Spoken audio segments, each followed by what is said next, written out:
Asterisk asterisk I found out my girlfriend of 8 years was cheating on me with my best friend asterisk asterisk I read it. I'm not really sure where to start. Writing all of this feels strange, but I guess putting it into words is helping me process everything. A couple of years ago, I genuinely believed my life was on track. I had a successful career, a girlfriend I'd been with for 8 years, and a close group of friends who felt like family. Looking back now, I can't believe how blind I was. Let me start from the beginning. In college, I became part of a tight-knit group of 7 friends, 4 women and 3 men. We all met in the same department and quickly became inseparable. We studied together, celebrated together, and were always there for one another. At least, that's what I believed. My best friend was Ethan. He was also my college roommate, and for 4 years we did everything together. We laughed over stupid jokes, helped each other through tough times, and trusted each other completely. I considered him my brother. If someone had told me back then that he'd eventually betray me, I would have laughed and called them crazy. Then there was Nicole. She had been part of the group before I joined, but during our second year of college we started dating. Everything felt natural between us. Being with her was easy, and I honestly believed she was the person I would spend the rest of my life with. We stayed together for 8 years. During that time, we experienced plenty of highs and lows, but I never doubted our future. I pictured us getting married, having kids, and building a life together. It all felt inevitable. Nicole was already close with everyone in the group, and once we started dating, I naturally became part of that circle too. It felt like I hadn't just found a girlfriend, I had gained a second family. Since Ethan was my roommate, he also became deeply connected with everyone. Even after graduation, our friendship never faded. We still met regularly, celebrated birthdays, attended weddings, and even went on trips together. From the outside, everything looked perfect. I was managing my family's office supplies business, which was doing well. I had a long-term relationship with the woman I loved and a best friend I trusted with my life.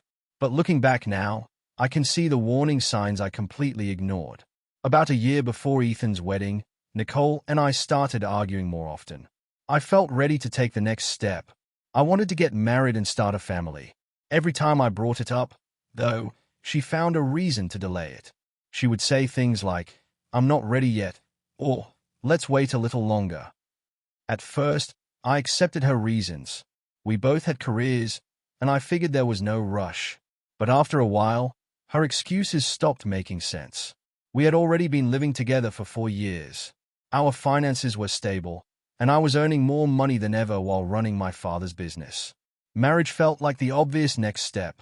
Still, every conversation ended the same way. She accused me of pressuring her or told me I should focus on my career instead. That confused me because my career was already going well.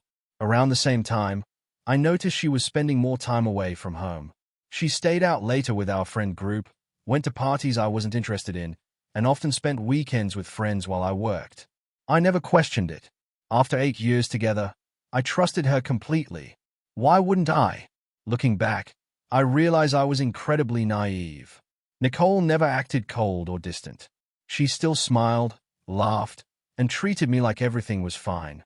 I convinced myself that every couple has disagreements and that would eventually work things out. Then Ethan announced his engagement. He had met a woman named Lauren about a year earlier, and their relationship moved surprisingly fast. That wasn't like Ethan at all. He had never seemed interested in settling down. But Lauren came from a very wealthy family. Lauren seemed like a genuinely nice person, so I figured Ethan had finally met someone he truly wanted to settle down with. When he asked me to be his best man, I didn't hesitate for a second. I was honored. Ethan had been my best friend for years.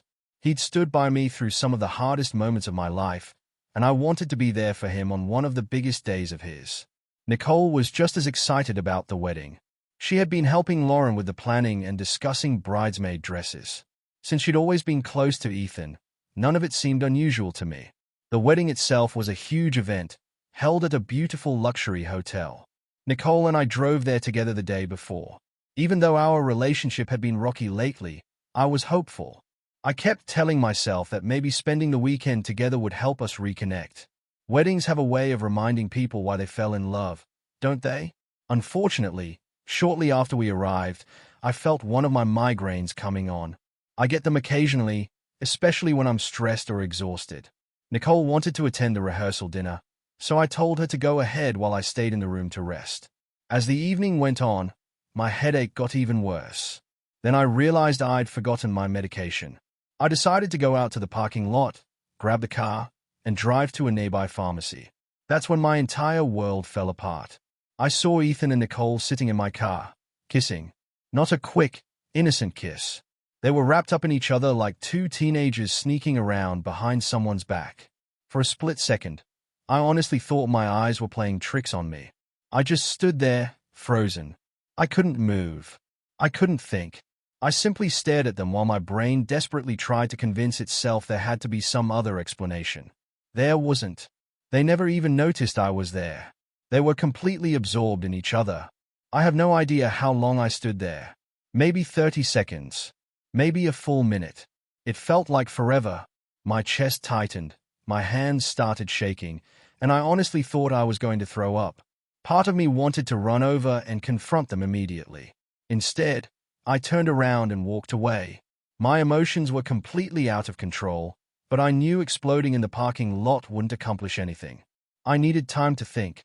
I needed to understand what was happening before I made my next move. I went back to my hotel room and just sat there, staring at the walls. The betrayal felt like someone had driven a knife into my stomach and kept twisting it. Surprisingly, I didn't cry. Not yet. I was too numb for tears. I thought discovering the affair was the worst thing that could happen. I had no idea it was only the beginning. That night, I barely slept. Every time I closed my eyes, I saw the image of Ethan and Nicole kissing in my car. I kept asking myself the same questions. How could they do this to me? Nicole was the woman I'd planned to spend the rest of my life with. Ethan was my best friend, the one person I believed would always have my back. The more I thought about it, the more questions filled my mind. How long had this been going on? Was it a one-time mistake, or had they been seeing each other for months? And the question that terrified me the most: did anyone else know? Nicole came back to our room late that night and acted like everything was completely normal. She asked if my migraine was feeling better, kissed me on the forehead, and climbed into bed beside me as if nothing had happened. I wanted to confront her right then. I wanted to scream, but I stopped myself. Not yet. I needed answers before I did anything. The next morning, I forced myself to play my part. I smiled during breakfast. I greeted Ethan like nothing had happened. I chatted casually with Nicole. Inside, I felt sick every time I looked at either of them, but I couldn't let them know I had seen everything. If they believed they'd gotten away with it, eventually they'd make another mistake. That was exactly what I was hoping for. After breakfast, I decided to do a little investigating. I hadn't told anyone what I'd seen, but I needed to know whether this was a secret shared only by Ethan and Nicole, or if other people already knew. The easiest way to find out was simply to listen. Later that afternoon, as I was walking back to my room, I passed one of the hotel suites where several of our friends were staying. The door was slightly open. Inside, I could hear people laughing. What I heard next shattered me even more than discovering the affair itself. I was about to keep walking when I heard Ethan's name and then Nicole's. I froze. At first, I thought I'd misheard them.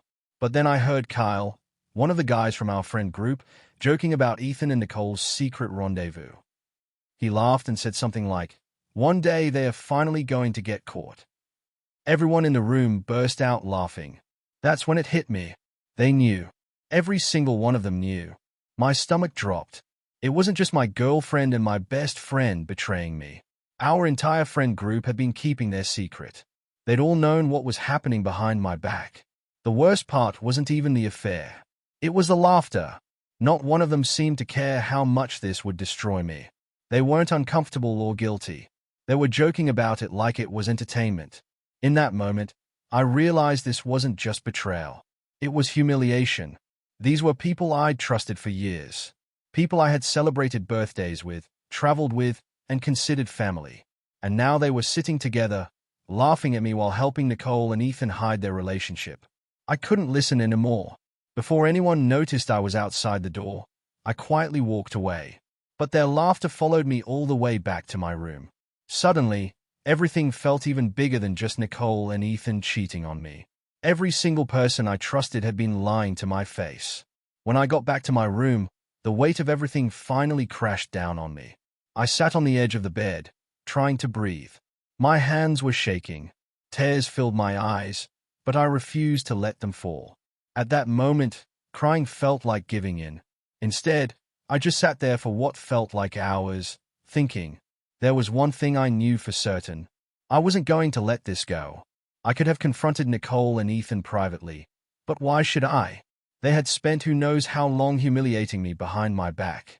If they had no problem making me look like a fool, then they deserved to experience that same humiliation themselves. And if the rest of our so-called friends had covered for them, they deserved to be exposed too. That's when the plan started coming together. That evening, we all attended the rehearsal dinner. It was torture. I forced myself to go because I didn't want anyone realizing that I already knew the truth. Sitting across from Ethan and Nicole was almost unbearable. I watched them carefully. They never sat together. But there were little things that only made sense now. Quick glances, subtle smiles, tiny moments that revealed far more than words ever could. Every one of them made my blood boil. At one point, Nicole leaned over and quietly told me how beautiful she thought the venue was. I simply nodded. Inside, all I could think was, less than 24 hours ago, you were kissing Ethan in my car. How can you sit here pretending everything is normal? She smiled at me so naturally that it made me feel sick. Ethan was even worse. He looked completely relaxed. He laughed with everyone, cracked jokes, and played the role of the charming groom-to-be perfectly. Honestly, it was almost impressive how effortlessly he could lie to everyone around him. I barely spoke during dinner. Whenever someone talked to me, I answered politely, but that was it. Inside, I was furious. Still, I couldn't afford to lose control. Not yet. I had to wait for the right moment. That night, back in our hotel room, Nicole tried to cuddle up beside me. It took everything I had not to pull away in disgust. Instead, I pretended I was exhausted, turned toward the wall, and said I wanted to sleep.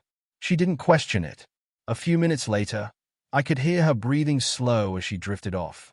Meanwhile, I lay awake staring at the ceiling, replaying every step of my plan. Tomorrow was the wedding. The perfect stage. I wasn't just going to confront Ethan and Nicole. I was going to expose them. I wanted everyone there to see exactly who they really were. By the time morning arrived, something inside me had changed. The anger was still there, but now it had settled into something colder. Determination. Today was the day I took back control. I woke up on the morning of Ethan's wedding feeling like I was carrying a bomb that was only hours away from exploding. Nicole acted as though nothing had happened. She casually asked if I wanted breakfast. I told her no. I couldn't even look at her without picturing Ethan kissing her, without hearing our friends laughing behind my back. By then, my decision was final. I've never been the type of person who enjoys revenge or making public scenes. But this wasn't just about getting even. It was about the lies. The betrayal. The complete lack of respect they had shown me. Nicole and Ethan believed they could betray me, smile in my face, and never face any consequences. Our friends believed they could help hide the affair and simply move on with their lives. They were wrong. Not today. I quietly got dressed while Nicole left to help Lauren with the final wedding preparations. The moment she walked out of the room, I packed my belongings. I already knew I wasn't staying after the wedding. No matter what happened, I was finished with Nicole, finished with Ethan, finished with every single person in that friend group.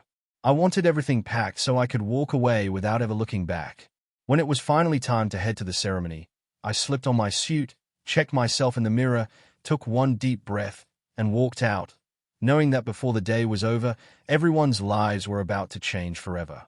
I looked at myself in the hotel mirror and took a slow, deep breath. Stay calm, I whispered to myself. Stick to the plan. They made their choices. Now they have to face the consequences. It wasn't about revenge anymore. It was about finally telling the truth. As the best man, I arrived at the venue early. The ceremony was being held in a beautiful outdoor garden. White chairs were lined up in perfect rows, elegant flower arrangements decorated the aisle, and a small stage had been set up beneath a floral arch where Ethan and Lauren would exchange their vows. Everything looked perfect. The irony wasn't lost on me. Ethan spotted me almost immediately.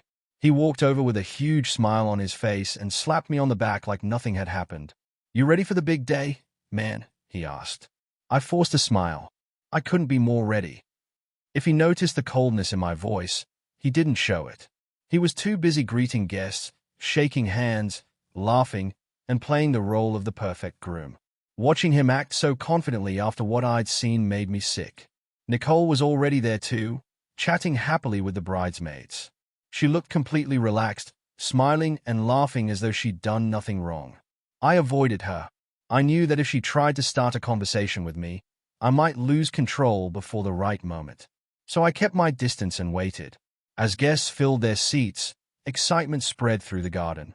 People were taking pictures, complimenting the decorations, and talking about what a beautiful day it was.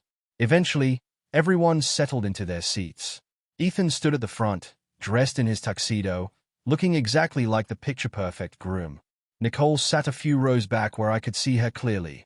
My heart was pounding so hard I could hear it in my ears. I kept reminding myself to stay calm. This had to happen the right way. The officiant stepped forward and welcomed everyone. Just as he was about to begin the ceremony, I stepped out. "Before we start," I said, raising my voice just enough for everyone to hear, "I'd like to say a few words about Ethan." The crowd looked surprised. This wasn't the usual time for speeches. A few guests exchanged confused looks. Ethan smiled confidently. He probably assumed I was about to tell a funny story from college or give an emotional speech about our friendship. Lauren smiled politely too, curious to hear what I had planned. I slowly walked toward the front of the ceremony, turned to face the guests, and took one steady breath. To my own surprise, my hands weren't shaking anymore. My voice was calm. "I've known Ethan for years," I began. "He wasn't just my roommate in college. He was my best friend. We've been through just about everything together, or at least that's what I believed." Ethan's smile faded slightly. Nicole shifted nervously in her seat. "Good," I continued. "Over the years, I've admired a lot of things about Ethan. His confidence, his sense of humor, and especially his ability to keep secrets." I deliberately emphasized the last two words. A few people laughed awkwardly. Others looked confused. Something about the atmosphere changed. People could sense this wasn't going where they expected.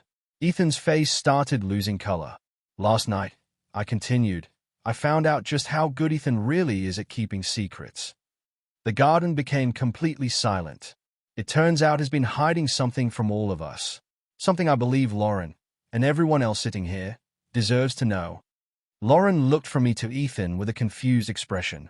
"What is he talking about?" she asked quietly. Ethan suddenly stepped forward. "All right, that's enough," he said, forcing a laugh. "Let's just get on with the ceremony." I held up my hand. "No, Ethan." I looked him directly in the eyes. "Let me finish." Then I turned back toward the guests. "Last night, I caught Ethan making out with my girlfriend, Nicole." The silence was overwhelming. They weren't just talking. They were kissing in the parking lot. In my car. So while Ethan has been standing here planning this wedding and preparing to promise forever to Lauren, he's also been sleeping with someone else's girlfriend. My girlfriend. The crowd erupted. People gasped. Some covered their mouths in disbelief. Others immediately turned to look at Nicole. Nicole jumped to her feet. "That's not true," she shouted, but her voice cracked halfway through the sentence. The panic on her face said far more than her words ever could. Ethan looked furious. At the same time, I could see pure fear in his eyes. "This is insane," he yelled. "You're only doing this because Nicole doesn't want to marry you." I ignored him completely. "Oh, it gets worse," I said. I slowly looked around at the people sitting in the audience. Because this wasn't just an affair. I found out that several people in our friend group already knew. I overheard them joking about Ethan and Nicole yesterday. They laughed about their little secret. They laughed about how someday I'd finally catch them. They covered for both of them while smiling in my face and pretending to be my friends. Every sentence made the atmosphere heavier. Guests started whispering to one another. Some looked toward members of our friend group, who suddenly couldn't make eye contact with anyone. Lauren looked absolutely devastated. Her eyes filled with tears as she slowly turned toward Ethan. "Tell me he's lying," Her voice was barely above a whisper. Tell me this isn't true. Ethan opened his mouth. Nothing came out. He tried again. This isn't. He couldn't even finish the sentence. Lauren already had her answer. Without another word, she ripped the veil from her head, threw her bouquet onto the ground, and walked away. Ethan, don't. Someone shouted. He chased after her, calling her name over and over. Guests stood up from their chairs. Some followed Lauren. Others stayed where they were, staring at Ethan and Nicole in complete shock. The entire wedding had fallen apart in a matter of minutes. Meanwhile, I simply stepped down from the front of the ceremony. I was done. Nicole rushed after me. What are you doing? She screamed. Have you lost your mind? You're ruining everything. She grabbed my arm, trying to stop me. I pulled my arm free without even looking at her. No, I said quietly. You ruined everything. Then I kept walking. I didn't look back. As I reached the parking lot, I could still hear shouting, crying, and complete chaos coming from the garden behind me. I got into my car, closed the door, and just sat there for a few seconds. For the first time since all of this had started, I allowed myself to breathe. Then I started the engine. I drove away without knowing where I was going. 4 hours, I just kept driving. The adrenaline that had kept me steady during the ceremony slowly faded, leaving behind nothing but exhaustion, heartbreak, and the crushing realization that my entire life had changed forever. Once the adrenaline wore off, all that was left was exhaustion and emptiness. The kind of emptiness that settles deep in your chest, where you don't even know what you're supposed to feel anymore. As I drove, my phone wouldn't stop buzzing. Call after call, text after text. Social media notifications poured in one after another. I didn't answer a single one. I wasn't ready to deal with any of it. Hours later, I pulled into a small gas station somewhere in the middle of nowhere. I parked the car, got out, and just stood there under the night sky. Everything was quiet except for the distant sound of traffic. For the first time all day, I allowed myself to stop moving. My body felt unbelievably heavy. My mind was overflowing with emotions I couldn't sort through. Anger, heartbreak, betrayal, and strangely, relief. I'd finally exposed the truth. But now that it was over, I had no idea what came next. After standing there for a while, I finally looked at my phone. It was exactly what I expected. Dozens of missed calls. Hundreds of unread messages. Nicole had sent the most. The first few messages sounded desperate. Asterisk, please. Can we talk? Asterisk, please let me explain. Asterisk, you're not answering me. Asterisk, then the tone changed. The desperation slowly turned into anger. Asterisk, you're insane for what you did. Asterisk, you didn't have to ruin everything. Asterisk, do you even realize what you've done to Ethan? Asterisk, I couldn't help but shake my head. Good. She was finally feeling a fraction of what she'd put me through. Ethan had messaged me too. Not nearly as many times, but every text was filled with anger. Asterisk, you're jealous. Asterisk, you're vindictive. Asterisk, you couldn't handle the fact that Nicole didn't want to marry you. Asterisk, so you decided to destroy my life. Asterisk, congratulations. You didn't just hurt me, you hurt Lauren and my parents too. Asterisk, not once did he apologize. Not once did he admit what he'd done.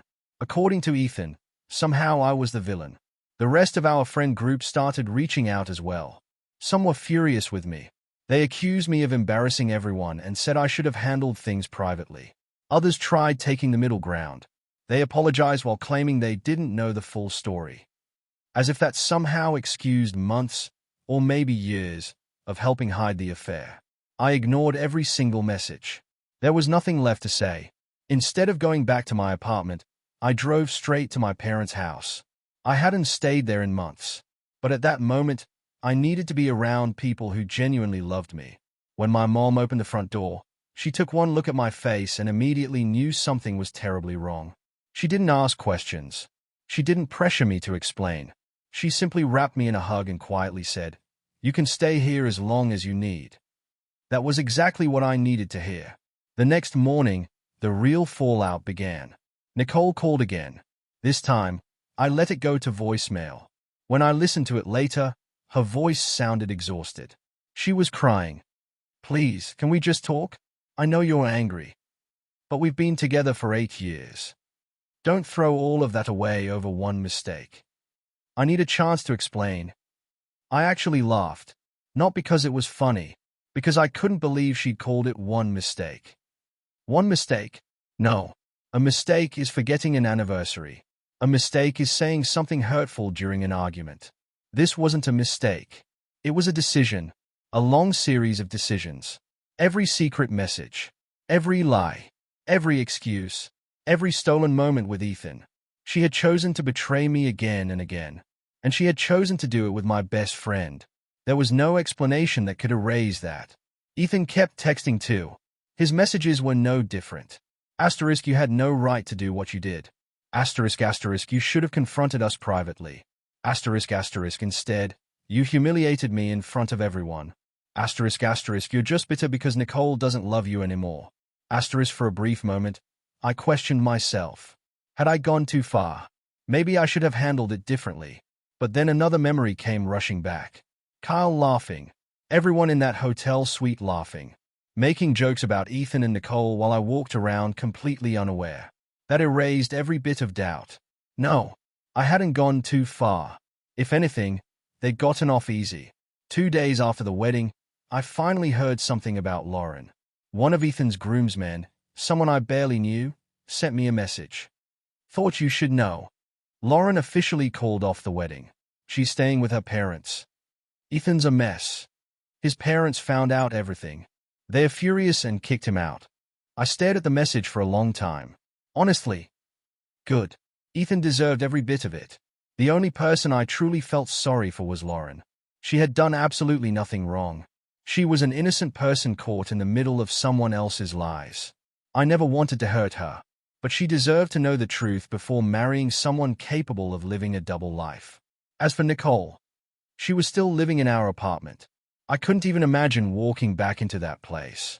Every room would remind me of her, of us, of everything I'd lost.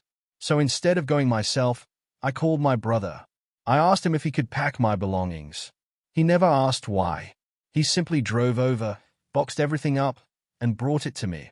When he handed me the last box, he looked me in the eye and said, "You're better off without her." I nodded. For the first time in days. I actually believed it. Then came the moment that changed everything. On the 3rd day, Nicole showed up at my parents' house without warning. My mom answered the door. A few seconds later, she called my name. The expression on her face told me exactly who was standing outside. I walked to the front door and stepped outside before Nicole could come in.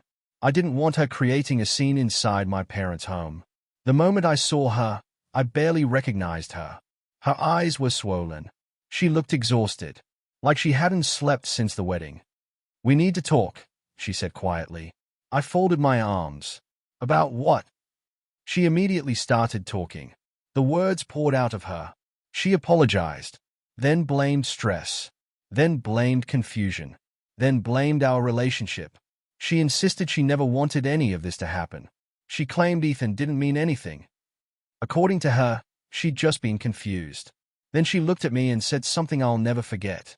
"You've been pressuring me to get married." I felt trapped. I couldn't help it. I laughed. Not because it was funny, because it was unbelievable. Trapped. I repeated. If you felt trapped, you could have talked to me.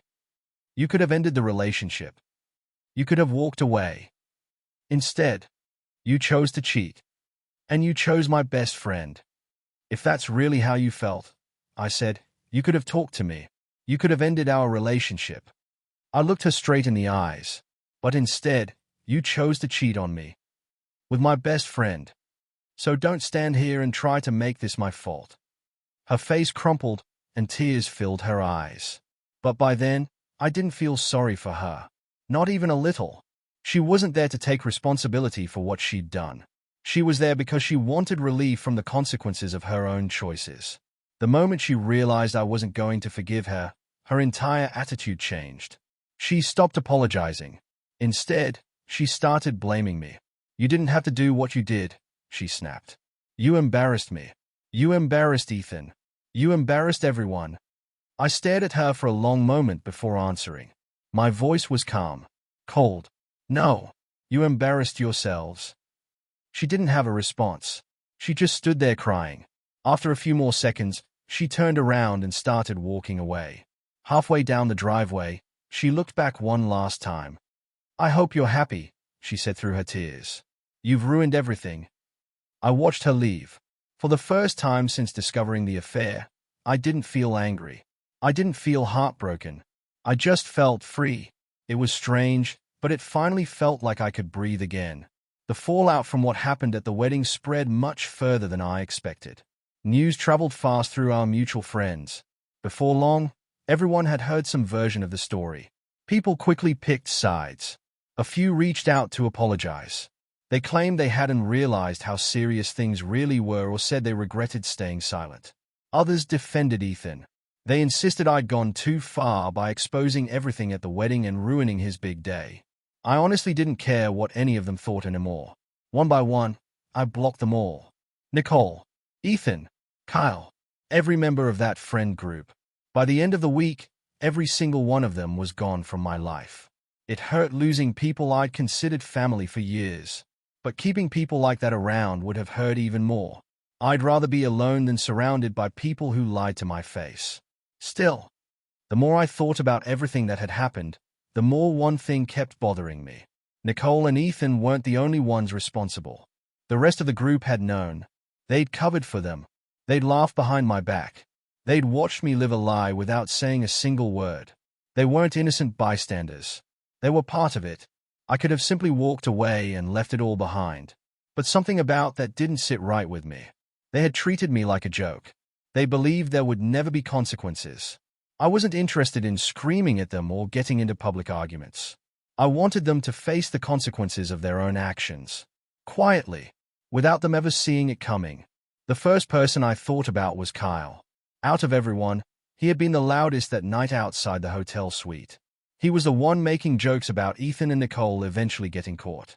He'd laughed harder than anyone else. I could still hear that smug laugh in my head. If anyone had earned a little karma, it was him. Kyle worked as a sales manager for a mid-sized technology company. He loved bragging about how much his boss trusted him and how he was next in line for a promotion. But he had another side that almost nobody knew about. During one of our late-night drinking sessions months earlier, Kyle had proudly admitted that he secretly sold company sales leads to competitors for extra cash. He laughed about how easy it was. According to him, it was the simplest way to make a few $1,000s without anyone finding out. At the time, I brushed it off as drunken bragging. Now, I remembered every word. That night, I decided to act. Using an old email account I'd created back in college, I wrote an anonymous message to Kyle's company. I included screenshots of conversations where he bragged about selling confidential company leads. I also explained exactly how he had described the scheme during those late-night conversations. Before sending it, I carefully removed anything that could identify me. Then I hit send. About a week later, I heard the news through mutual acquaintances. Kyle had been fired. His company investigated the allegations and apparently found enough evidence to let him go immediately. His promotion disappeared overnight. I didn't feel guilty. Not even for a second. Kyle had betrayed my trust. He'd laughed while I was being humiliated. He believed he was untouchable.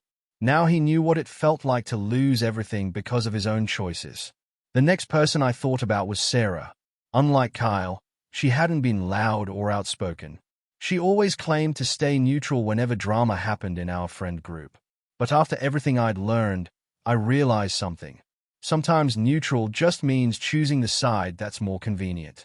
Sarah knew exactly what was happening between Nicole and Ethan. She never warned me. She never tried to stop it. And when Kyle made those jokes in the hotel suite, she laughed along with everyone else. That told me everything I needed to know. Sarah had built a decent following online as a food blogger. She ran a moderately successful Instagram account where she reviewed local restaurants. She often talked about supporting small businesses and promoting honest reviews. What most of her followers didn't know was that many of those glowing reviews weren't honest at all. Restaurant owners paid her for positive write-ups. Whether the food was actually good or not didn't seem to matter. As long as they paid her, she'd post a 5-star review and encourage her followers to visit. Meanwhile, people reading her page believed they were getting genuine recommendations. Sarah had always built her online image around being a trustworthy food blogger. She had a decent following on Instagram and regularly partnered with local restaurants to promote their menus. To her followers, she looked honest and reliable. But behind the scenes, that wasn't always the case. I remembered her joking once about giving a restaurant a glowing 5-star review without ever eating there. She also admitted that she'd accepted money from struggling restaurants in exchange for positive reviews, regardless of whether the food actually deserved them. Learning that made me realize how carefully manufactured her online reputation really was. Eventually, that reputation began to fall apart. Information about those paid reviews became public, including conversations that showed she had been offering favorable reviews in exchange for payment. The backlash came quickly. One restaurant owner publicly criticized her, sharing evidence that questioned the authenticity of her reviews. The story spread throughout the local community. People began questioning everything she had posted. Her followers started disappearing. The restaurant partnerships dried up. Before long, she deactivated her account altogether. Then there was Amy. She was the social butterfly of our group. She always seemed to know everyone's business and loved being the person who kept everyone connected.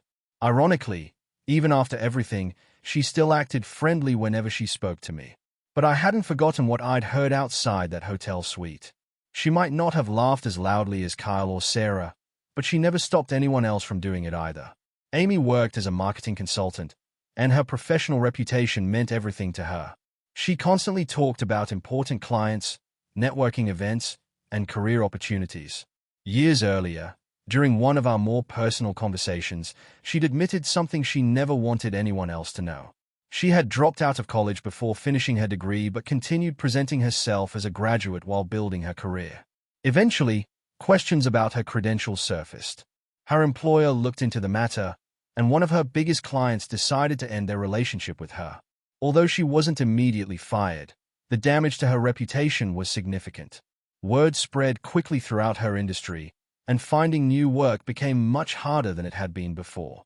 The remaining 2 people in our old friend group played smaller roles in everything that happened, but they weren't completely innocent either. One of them had a habit of posting far too much about other people's private lives on social media. Eventually, several of those posts were removed after being reported for violating platform policies, and the account was temporarily suspended. The experience forced them to be much more careful about what they shared online. The other person had earned a reputation at work for constantly spreading rumors about co-workers to get ahead. That behavior eventually came to management's attention, leading to uncomfortable conversations and a formal warning. Compared to everything else, those consequences were relatively minor. Still, they served as an important reminder that actions eventually catch up with people. Looking back, the biggest surprise was that none of them ever suspected I knew as much as I did. I quietly walked away from all of them. As their friendships, careers, and carefully built reputations began to crack under the weight of their own choices, I stayed completely out of it. In the end, I realized something important. Closure didn't come from arguments. It didn't come from hearing apologies. And it certainly didn't come from getting the last word. Closure came from accepting the truth. The people I once trusted had shown me exactly who they were. Nicole betrayed me. Ethan betrayed me. The rest of the group stood by, laughed, and chose silence instead of honesty. That was all I needed to know. So I cut every one of them out of my life. I blocked their numbers, removed them from my social media, stopped asking about them, stopped caring what happened next. For the first time in a long time, I felt like I was moving forward instead of looking back. Losing people I once considered family was painful, but keeping them in my life would have cost me far more. Sometimes the hardest endings make room for the healthiest beginnings.